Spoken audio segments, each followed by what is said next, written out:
There are 10 characters to type in, pubmed.gov, all right? You type that in your browser, and what comes up is a screen that looks like this. It's just like a Google search. The difference is, this is not searching everything that anybody and his neighbor has posted on the internet. This is searching the peer-reviewed, published biomedical literature, not just from this nation, but from the entire planet.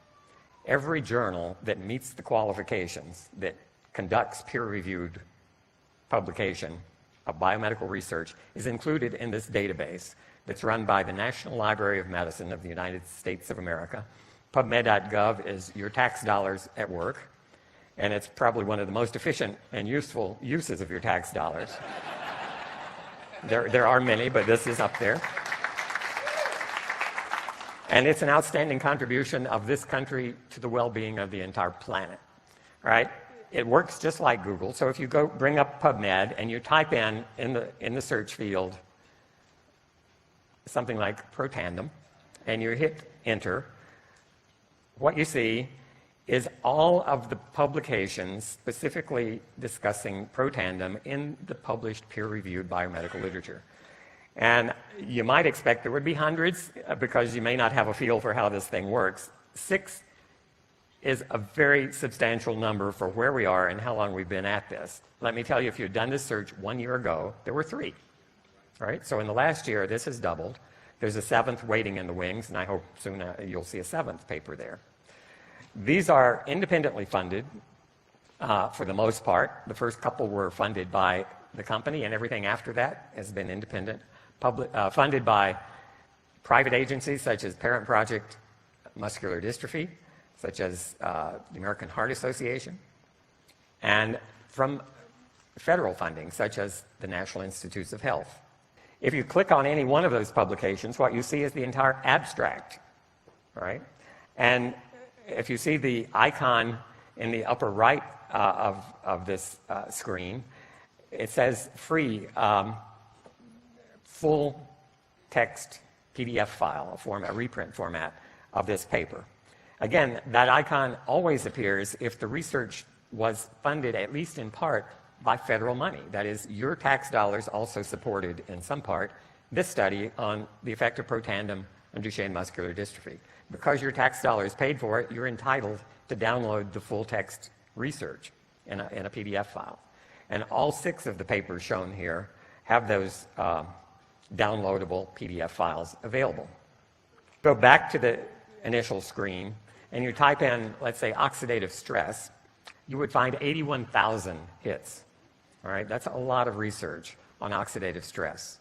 Protandim is aimed at reducing oxidative stress, but you can search more focused on the term Protandim or more broadly on the term oxidative stress. If you type in oxidative stress and any medical condition that comes to your mind, you'll get, again, a number of hits. If you in this case, oxidative stress and dialysis, which is a procedure that people undergo when they're in kidney failure, you find an amazing 1,113 publications on oxidative stress and dialysis. You can focus even more tightly, if you want to, by searching a topic with NRF2. Again, Protandim, and for newcomers in the audience, I'll explain what NRF2 is and what Protandim does to it in just a moment. But here, if you do a search of cancer and NRF2, that is, what do NRF2 activating agents do to cancer in various studies, 475 papers already, and this is rapidly expanding. I typed this in to make this screen capture a few days ago, and looking down the first few hits, the hits are arranged by the most recent. So what you see here is a paper that may have just been published within the last few days. And so this number is changing continuously. You see the most recent stuff first. And as I was looking at the results of this hit, I noticed one paper that really changed an important way that I have viewed Protandim vis-a-vis cancer. And I discussed this with a number of you this morning, and this is a big topic, Protandim and cancer patients. And this paper looks at not Protandim, but curcumin, one of our ingredients. And curcumin in and of itself is a NRF2 activator. Protandim is greatly amplified. It works better than curcumin because we've got the synergy of the 5. But the mechanism is the same. Curcumin activates NRF2, Protandim activates NRF2 more strongly. And just look at the title of this paper, and I think this can speak to you. It's a little obtuse maybe, but you can look at that title and figure it out. Curcumin, the golden spice from Indian saffron, the researcher here is Dr. Agarwal from India, and he has a particular affinity, I think, for Ayurvedic medicine, for traditional medicine from India. He's at Baylor Medical Center in Houston, Texas, well known in the field of NRF2 activators. So curcumin is a chemosensitizer and radiosensitizer for tumors. What does that mean? Tumors are treated with chemotherapy and with radiation. The reason for treating tumors with those two treatments, and they both increase oxidative stress substantially, is that unlike most other therapies that you get from the doctor that tend to make your cells work better, these two are designed to kill cells, because your body, if you have cancer, contains cells that are rogue cells. They're out of control. They're multiplying, trying to overtake your body. And a concern has been, because chemotherapy and radiotherapy both increase oxidative stress in an attempt to kill cancer cells, there's been a controversy for a number of years. Is antioxidant therapy a good idea here? Because you may actually protect the cells that you want to kill. You're using a therapy to put focused oxidative stress on these cells with the idea of pushing them over the edge, killing them. And therefore, I have recommended to everyone who's asked me for the last 5 years, should I take Protandim if I've got a cancer diagnosis, I'm about to undergo chemotherapy or radiation therapy? And my conservative response has been, because this is controversial, some scientists argue, don't do it because you may protect the cancer. Others have said, do it because you may protect the other tissues more than you protect the cancer. We didn't really have a definitive answer.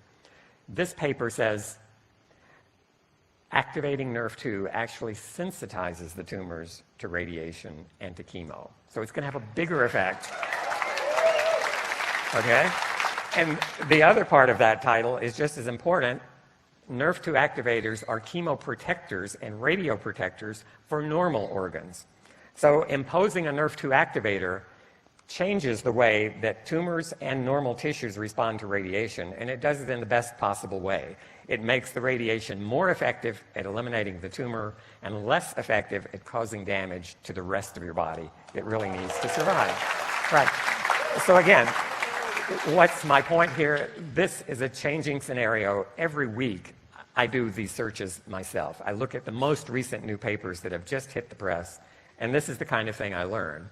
And it changes the way I view Protandim. I said what I say today about it is very different from what I said 4 or 5 years ago, and this is precisely the reason. We're in the middle of a rapidly changing field, and we need to stay tuned to this company and to sites such as PubMed.gov to get the latest information. So don't just sit back and say, I learned about Protandim a year ago, I'm going to use what I learned then. You need to keep at it. I wish it were simpler, but it isn't. It's complicated, so hang in there. Do your best to keep up with this. Do your best to use this as an impressive tool. If you sit down with someone who's trying to decide, should I take this supplement or another supplement, a competing product perhaps, flip open your laptop, type in PubMed.gov and say, what's the other supplement you're concerned about or considering? Type it in. Now, some of them actually do have peer-reviewed published studies, not many. Not many products. Most products you type in, you get no hits at all. It's not there. And they may say, well, the company says on their website it does this, it does that. Okay, if it's true, they should submit it to a journal. They should get a peer-reviewed published paper. Then it will mean something. All right? So use these tools. They are very, very powerful.